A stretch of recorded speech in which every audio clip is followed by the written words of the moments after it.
Back at Richmond, David Rudiman continues to lead here by about 7/10 of a second. But the two guys who were the finalists for the final transfer spot, Boyer and Reagan, have been mixing it up. There's the 6 car.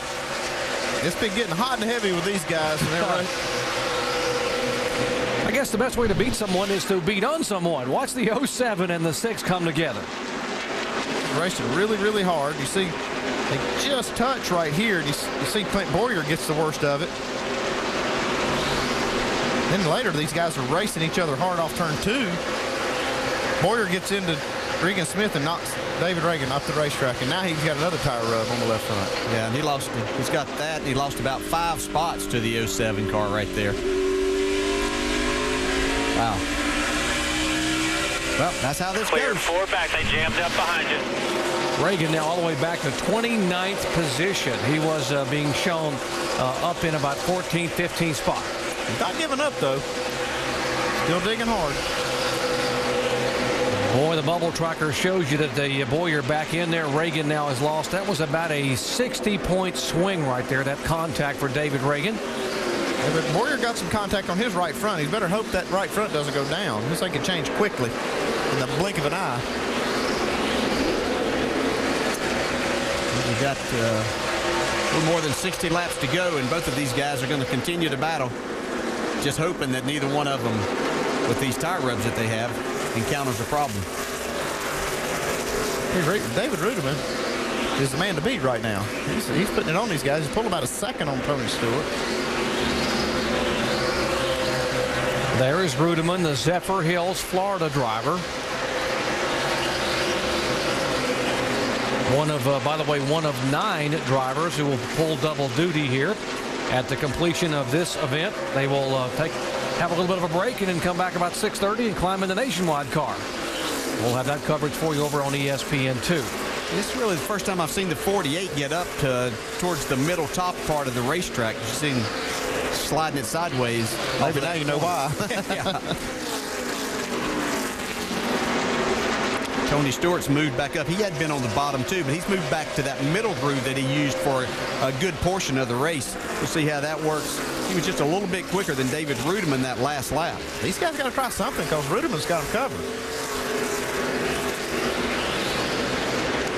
Rudiman, Stewart, Johnson, Earnhardt Jr. Should be seeing Earnhardt Jr.'s car start to come in here anytime. It's he normally gets 28 to 30 laps, and then like someone flipped a switch, and 88 just starts coming like a rocket. It's about time for him to start doing that if it's going to happen this run. Let's check in on the leader, Jamie. David Rudiman just enjoying the ride, not saying anything on the radio, but Doc, as you mentioned, nationwide coverage coming up tonight. David Rudiman, one of the many double-duty drivers. He will be starting 6th in that race.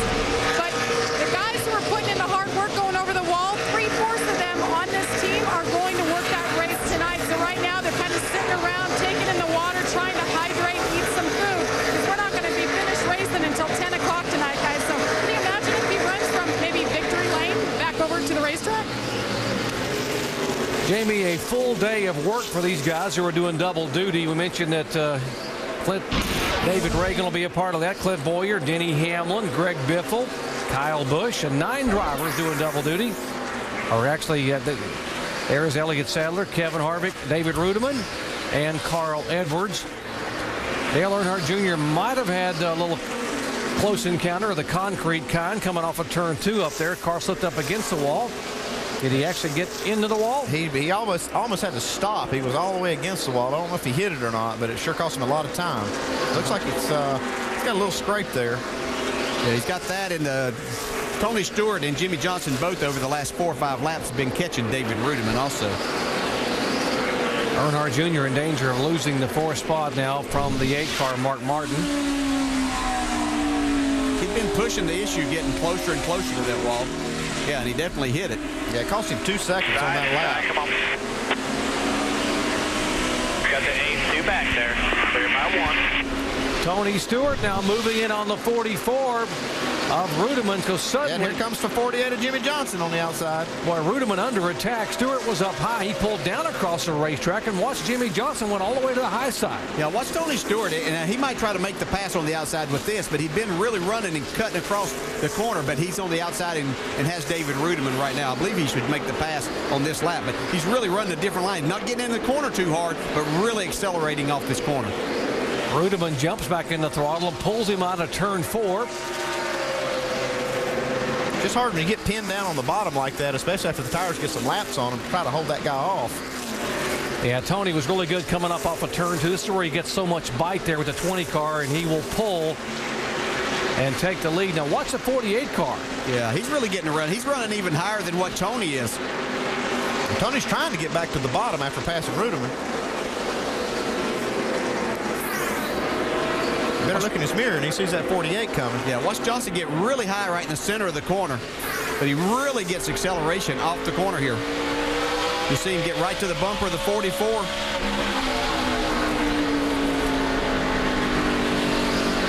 It's a race right here. Look at Ruderman's even catching Tony Stewart just a little bit through the corner.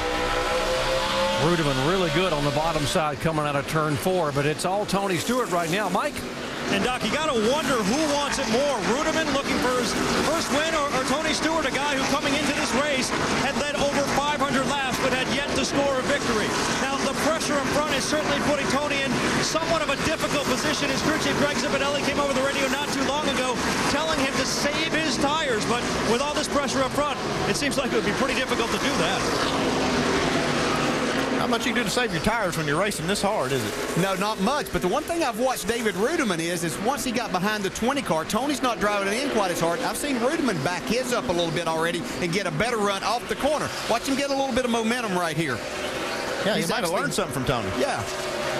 He's a quick learner. So that could make our race even better. Tony Stewart's obviously going to be hard to pass if this continues green, but I think David picked up on something that may help him. The 11 car, Hamlin back in 7th position, just scraped the wall. Show you what happened to Denny Hamlin.